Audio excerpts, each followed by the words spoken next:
আজকে রাত্রে আমাদের ম্যাগি খেতে ভালোবাসি ঠিক কথাই, কিন্তু এরকম ড্রাই ম্যাগি ভালো লাগে না। যদি ফ্রাই ম্যাগি হতো তাহলে ঠিক আছে, কিন্তু ওই আজকে শুধু জল দিয়ে ফুটিয়েছি আর মশলা দিয়েছি, ওটা একটু মানে জুসি হলে ভালো লাগে। রূপকবাবুর তো কোনো খাবার মানে ঠান্ডা না হলে পেটে যায় না, হজম হয় না। পুরো ঠান্ডা করলো, তারপর বললো তুমি আমাকে খেয়ে নিতে পারতে, তুমি আমার জন্য কেন বসেছিলে? কোনোদিন খেয়েছি এরকম তোমাকে ফেলে? কোনোদিন হয়েছে? এত শরীর খারাপ আছে, এত অসুস্থ ছিলাম, কোনো দিন কি তোমাকে বাদ দিয়ে খেয়েছি? তা তুমি আজকে কি করে ভাবলে যে তোমাকে বাদ দিয়ে খাবো? এইটাই তো তোমাদের সমস্যা। আমার সমস্যা হলে সেই সমস্যা। জন্য আমিও তোমাকে বাদ দিয়ে খাই না। তুমি যেদিন চেঞ্জ করবে নিয়মটা, আমিও সেদিন চেঞ্জ করব। এমনকি এরকমও হয়েছে, যখন অফিস করতো ঠিক ফোন করতাম, কি গো খেতে বসেছো?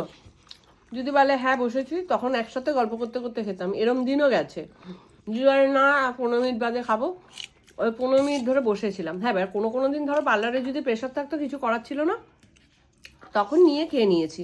এবার এটা অনেকে বলবে এটা বেশি আধিক্যতা না, আসলে কি হয়েছে বলো তো, মানে বরাবরই তো এরকম করে এসছি, তাই এখনো পারি না ওই একা খেতে।